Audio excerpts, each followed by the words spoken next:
విలువలు ఉండాలి, విశ్వసనీయత అన్న పదానికి అర్థం తెలిసి ఉండాలి. అప్పుడే రాజకీయం అనే ఈ వ్యవస్థలో ఒక తులసి ముక్కలా మనం నిలబడతాము అని చెప్పి మొట్టమొదటిసారిగా ఈరోజు చూస్తూ ఉన్నాం. రాజకీయాలను భ్రష్టు పట్టిస్తూ ఉన్న పరిస్థితి ఎప్పుడైనా చూసాము అని అంటే అది చంద్రబాబు నాయుడు గారి పరిపాలనలో మాత్రమే ఇలా భ్రష్టు పట్టించే కార్యక్రమం జరుగుతుంది అని.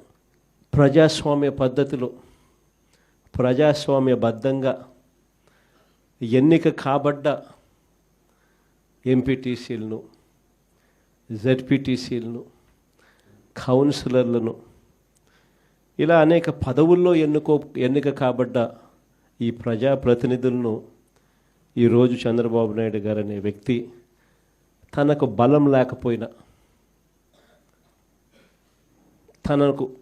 తన పార్టీ గుర్తు మీద తాను గెలిపించుకునే పరిస్థితి తనకు లేకపోయినా,